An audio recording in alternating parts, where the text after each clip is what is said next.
Evening बच्चों,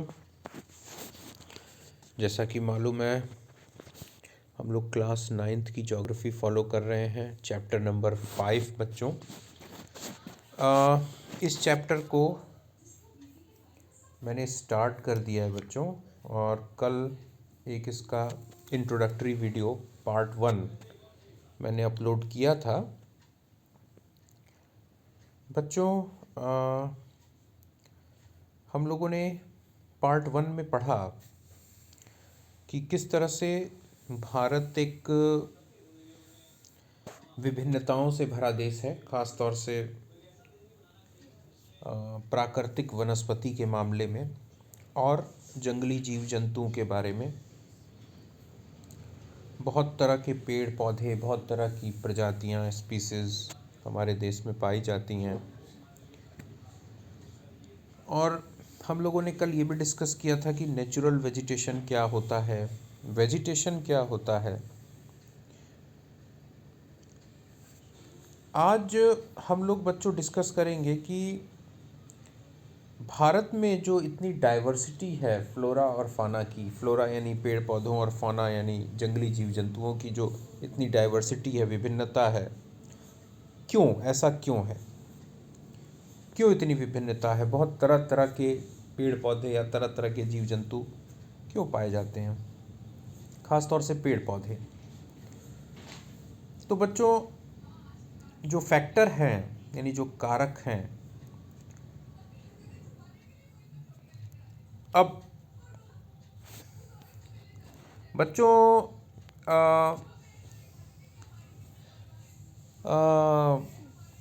सबसे जो पहला मुख्य जो कारक होता है वो होता है रिलीफ। बच्चों, रिलीफ यानी एक तरह से भूमि का प्रकार, जमीन, लैंड फॉर्म, यानी भूमि, जमीन किस तरह की है, लैंड फॉर्म किस तरह का है, और उस लैंड पर, उस जमीन पर मिट्टी जो है वो किस तरह की है ना। तो बच्चों, इसको हम लोग देखते हैं।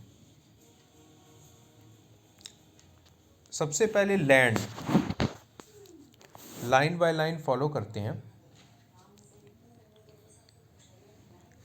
Land affects the natural vegetation directly and indirectly.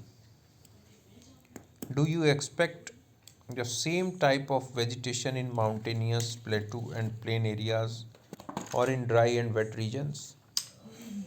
भूमि यानी जमीन प्राकृतिक वनस्पति को प्रत्यक्ष और अप्रत्यक्ष दोनों तरह से प्रभावित करती है, डायरेक्टली भी और इनडायरेक्टली भी। क्या एक ही तरह के पेड़ पौधे पहाड़ी इलाकों में, पठारी इलाकों में या मैदानी इलाकों में पाए जाते हैं, या फिर सूखे और नम जगहों में भी एक ही तरह के पेड़ पौधे पाए जाते हैं? नहीं, ऐसा नहीं होता। The nature of land influences the type of vegetation.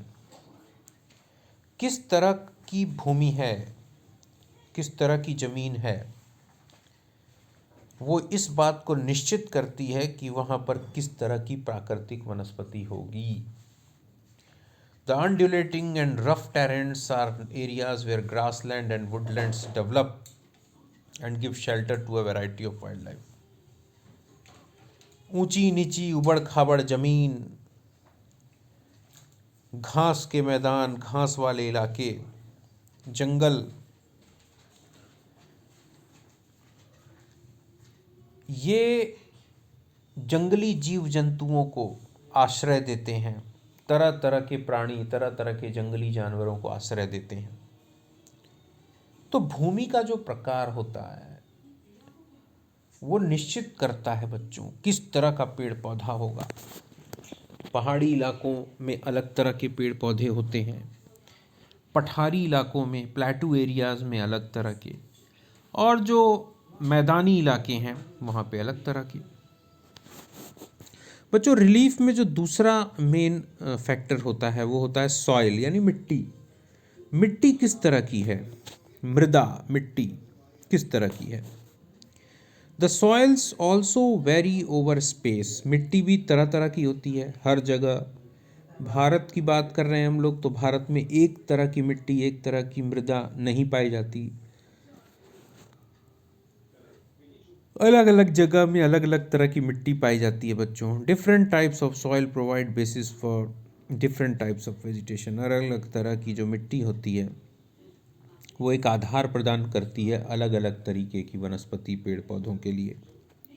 The sandy soils of the desert support cactus and thorny bushes, while wet marshy deltaic soil support mangroves and deltaic vegetation. एक तरफ जहाँ बालू रेत वाली मिट्टी रेगिस्तानी इलाकों में पाई जाती है, जिनमें कि कैक्टस और झाड़ीदार कांटेदार पौधे होते हैं, वहीं दूसरी तरफ दलदली मिट्टी, कीचड़ वाली मिट्टी, मड वाली मिट्टी जिसमें पानी वाटर का परसेंटेज बहुत ज़्यादा होता है, मार्शी, जिसको डेल्टाइक सॉइल भी बोलते हैं, ये जो डेल्टा वाले इलाकों में पाई जाती है, वहाँ पर मैंग्रोव्स होते हैं, डेल्टाइक वेजिटेशन होते हैं। मैंग्रोव्स यानी ऐसे पेड़ जिनकी जड़ें मिट्टी के नीचे भी होती हैं और मिट्टी से ऊपर भी होती हैं।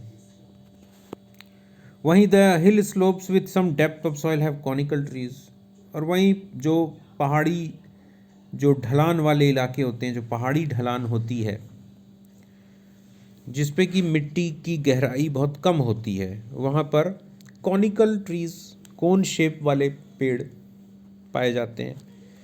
यानी मिट्टी भी बहुत ज़्यादा प्रभाव डालती है कि वनस्पति यानी पेड़ पौधे कैसे होंगे। बच्चों, जो नेक्स्ट जो फैक्टर है जो कि नेचुरल वेजिटेशन को अफेक्ट करता है वो है बच्चों, मेन है क्लाइमेट। क्लाइमेट यानी जलवायु, है ना, यानी मौसम, जलवायु कैसा कहाँ का होता है, उसी तरह के पेड़ पौधे भी होते हैं। अब क्लाइमेट का जो मेन वेरिएबल है, जो मुख्य इसमें भूमिका अदा करता है, वो है टेम्परेचर यानी तापमान। बच्चों, अल्टीमेट सोर्स ऑफ टेम्परेचर तो आप सबको मालूम है कि सन है, यानी सूरज से हमें गर्मी प्राप्त होती है, तापमान प्राप्त होता है। अब ये क्या महत्व रखता है पेड़ पौधों के लिए, प्राकृतिक वनस्पति के लिए? सिंपल सी बात है, तो हम लोग थोड़ा सा और अच्छे से समझ लेते हैं बच्चों। The character and extent of vegetation are mainly determined by temperature along with humidity in the air, precipitation and soil. वनस्पति जो पेड़ पौधे जो होते हैं वो किस तरह के होंगे और कितने, उनका कितना फैलाव होगा, मुख्य रूप से इस बात को निश्चित करता है तापमान। और उस तापमान के साथ कुछ और चीज़ें होती हैं, जैसे हवा में नमी का प्रतिशत, वर्षा और मृदा यानी मिट्टी। On the slopes of the Himalayas and the hills of the peninsula above the height of 915 meters, the fall in temperature affects the types of vegetation and its growth and changes it from tropical to subtropical, temperate and alpine vegetation। बहुत important बात लिखी हुई है बच्चों।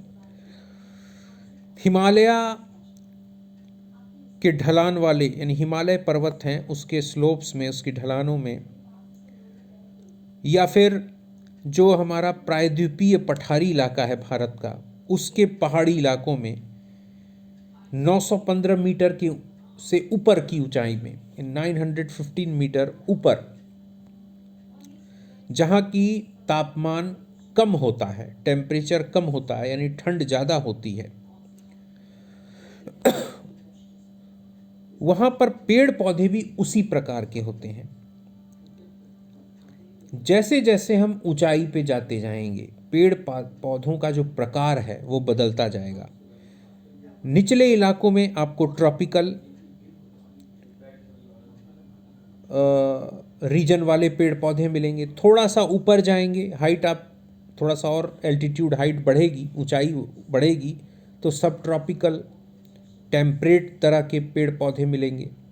उसके बाद और ज़्यादा हाइट पे हम लोग जाएंगे तो हमको अल्पाइन वेजिटेशन यानी जो बहुत ज़्यादा ठंडे इलाकों में पाया जाता है उस तरह के पेड़ पौधे मिलेंगे बच्चों।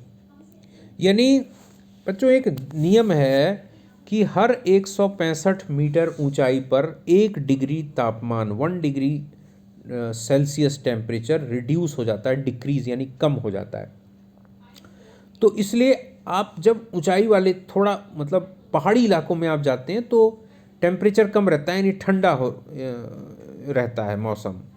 तो उसी तरह के पेड़ पौधे भी वहाँ पर पाए जाते हैं। इस बात को आप ध्यान से समझने की कोशिश करिएगा बच्चों। ये पार्ट 2 वाला वीडियो मैं यहीं पे समाप्त करता हूँ, और आप लोग बच्चों ध्यान दीजिए पढ़ाई में, है ना। आपके एग्ज़ाम्स होंगे और सब्जेक्टिव होंगे, मल्टीपल चॉइस जैसी कोई चीज़ नहीं होगी, इसलिए आपको काफ़ी डिटेल में स्टडी करनी है बच्चों।